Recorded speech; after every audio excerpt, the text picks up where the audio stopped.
Hey friends, have you thought about making fresh pasta completely from scratch using fresh milled flour and everything? I recently gave it a shot using freshly milled rye flour and it was absolutely worth it. Stick with me as I will show you step by step what I did, and hopefully that will inspire you to make fresh pasta at home. Here's a quick look at the whole process from milling the rye and wheat berries into fresh flour to mixing, kneading, rolling, and cutting the dough by hand. It's simple and satisfying. Hi, I'm Dr. Desai. I am a physician and culinary medicine specialist, and here on Fit Fat with Food, I show you how food can be your medicine while still being really delicious. Making fresh pasta at home has been on my dream list forever. I also bought a pasta machine and several cookbooks, but I never got to try it until today. I finally made fresh pasta at home, and that also using the rye that I freshly milled at home. Ever since I bought my grain mill about 1.5 years ago, I have been experimenting with different grains due to their unique texture, flavor, and nutrition profile.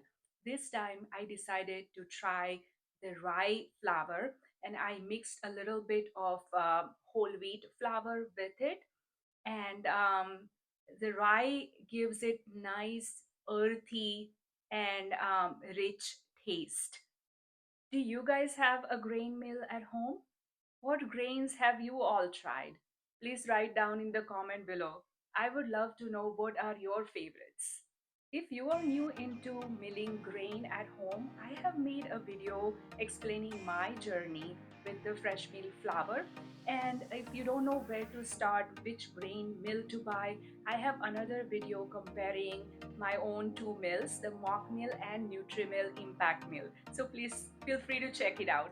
Even though I own a pasta machine, honestly, I felt a little overwhelmed by using the machine.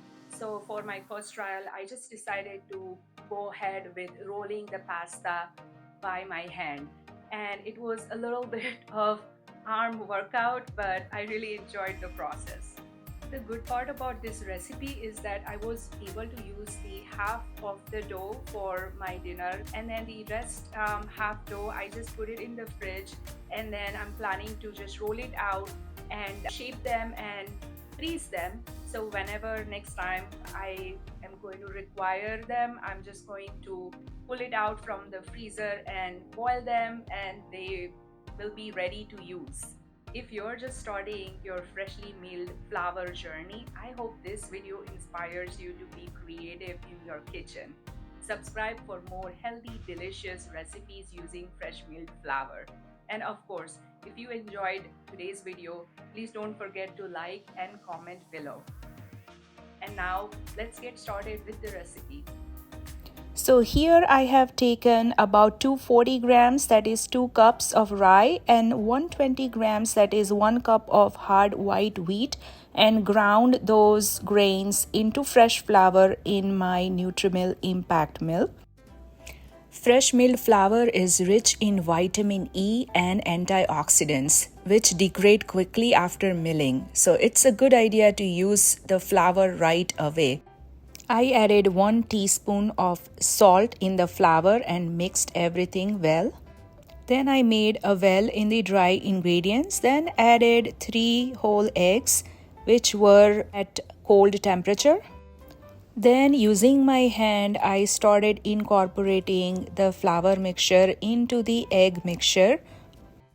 The idea is to take a little bit of flour at a time, mix it, and then add a little more and keep going. My mixture was starting to look a bit dry, so I added some warm water, little bit at a time, again working in the similar manner, incorporating little bit of flour at a time. I ended up adding about 6 tablespoons of warm water, but each flour needs different hydration, so this amount could be different for you. I wanted to make a firm consistency dough that would not stick too much. At this stage, the dough was quite sticky, but as I continued to incorporate the flour and kept kneading, eventually my dough came together and it turned into perfect consistency. It is important not to add all the water at once and just add little bit at a time as you need it. My dough came together really well, and then I put it in a container, covered it, and I let it rest for about 30 minutes. As you see, this is a firm dough and it doesn't stick. You could make this ahead of time, put it in the fridge, and roll it out next day.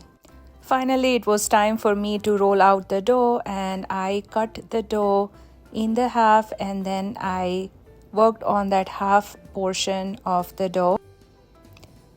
I first just flattened it out into a circle, and then with my big rolling pin I started rolling it thin, really thin, about 2 millimeter thickness.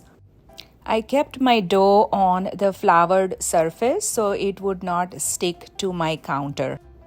This process seemed familiar to me, as if I was rolling tortillas or pizza dough. I think the machine would have definitely helped me make this into thinner dough, but I was just happy to try this for the first time with my hands. I lifted the dough periodically to check and make sure it's not sticking to my surface. I added a little bit of flour underneath to make sure that it does not stick.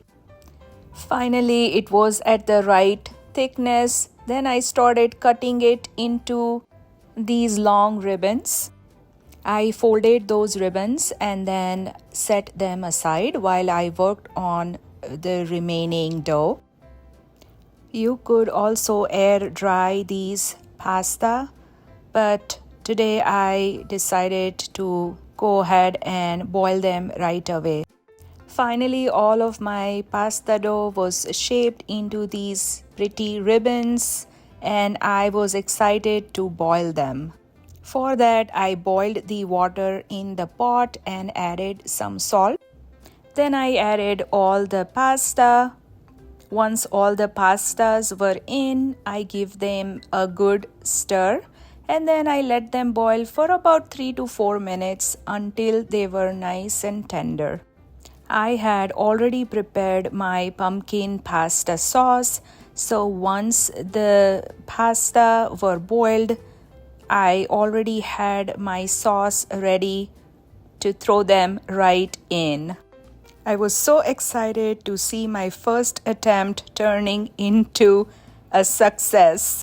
I coated them with a little olive oil so they would not stick. Then I added them into my beautiful pasta sauce. Then I mixed them well. I also topped them with some veggies and some cheese. Pasta were cooked perfectly and they tasted really well. Next time I'm going to roll them out thinner and then see the difference. But overall, it was worth effort.